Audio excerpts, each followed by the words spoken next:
We've said before that when children are disciplined with harshness and impatience, they learn to resist and rebel.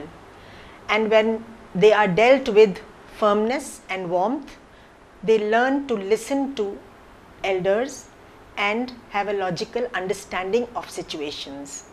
There are various ways in which children can be brought up. These are called child rearing practices. There are different ways in which these practices are followed by people. One is an authoritative style of parenting. There's another one which is called the authoritarian style of parenting, a permissive style of parenting, and an uninvolved style of parenting. Among these, the first one, the authoritative style, is supposed to be the best way of bringing up children. There are three features which are important to be considered in parenting. One, acceptance of the child and involvement to establish an emotional connection with the child. We need to accept children for what they are, because if we don't, then we are not giving them unconditional love, which is essential for a healthy emotional relationship. Children should be given unconditional love, which means without conditions attached, parents need to love them. We accept the child for whatever strengths or weaknesses the child has and don't impose our own desires or our own feelings on them. Secondly, it's important to build an emotional connection with the child. There is no formula which tells us how to bring up children, but definitely if we build a link with the child, an emotional link with the child, that can help a long way in bringing up children well. Then there is control. Parents, because they are adults, they always feel they can control children. One, because of their size, and because they are their children. That sense of ownership, that is my child, I can do whatever with my child. That's not the right way to bring up children.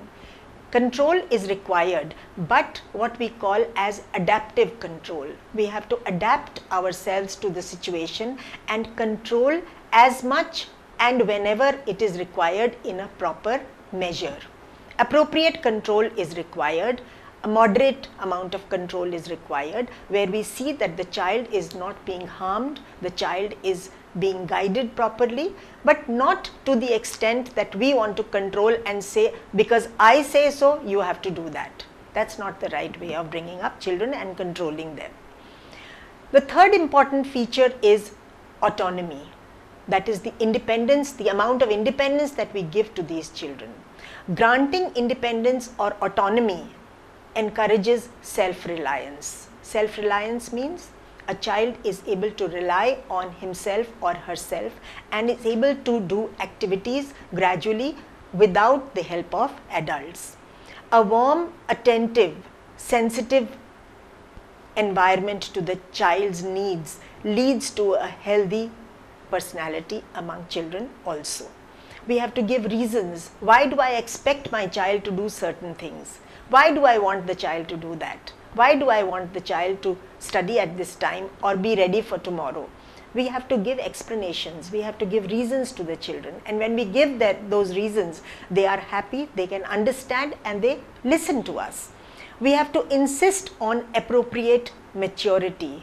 At times, children can be, of course, they are children, so they can be immature, but we have to guide them and make them understand what is emotional maturity, how they have to behave when we go out in certain places. We have to use certain incidents or experiences from their lives or our lives to promote self-regulation. To monitor their whereabouts and activities is very important. We say that we want to give independence to the children, but that does not mean that we don't know what they are doing. Total independence.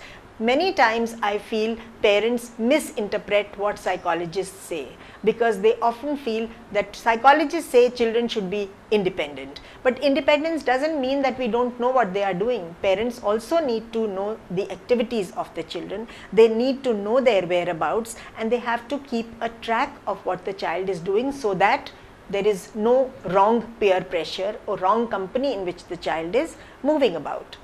Then we need to allow children to communicate properly, express their thoughts, their feelings and desires. Very often children come and want to talk to their parents, and the parents at that time say, please, I am doing something else, don't disturb me, talk to me a little later. And when later you ask that same question to the child, you wanted to tell me something, the child has forgotten about it and does not talk about it at all. So it's important to listen to the child at the time that the child is ready to tell you something, because listening is an important activity for parents. We need to listen, and if we listen, the child will also learn to listen. We need to share our experiences. If I share my experiences, the child will also want to share his or her experiences, and that gives an emotional connect between the children and parents. So listening is extremely important. Authoritative parenting is linked to a happy mood, self-control, good self-control and task persistence, which means the child is able to continue doing a task and feels confident in completing that task. And there is a lot of cooperation that we find among children in the preschool years if the parents have been communicating well with the child. And these children who have got this kind of good communication in early childhood, when they grow up, they develop good level of self-esteem, they are responsive to the parents' views, they listen to the parents' views, they are social and morally mature, socially and morally mature, and their school performance is also much better. So this style of parenting actually helps a lot. Authoritarian style of parenting, there is too much of coercive control, there is too much of control, acceptance is minimum, and that can be harmful for the child. Similarly, permissive parents are those parents where they give too much of laxity to the children. They have too much money, they have too much permissiveness, due to which the child hardly is able to understand how to control their impulses, and that later on can create a lot of problem. Parents who are uninvolved with children, these children start getting a feeling of depression because they are emotionally not connected with the parents. So more the parents are spending time with their children, even in small activities like playing with blocks in early school years. It's extremely important. Very often, what happens is we tell the children, you play with these blocks while I'm doing something else. But that's not the right way. Research has shown in many ways that where parents are themselves involved in the activity of the child's output, the child's understanding and stimulation that the child is getting is much more and helps in the cognitive development or emotional development of the child. That's healthy parenting. Thank you.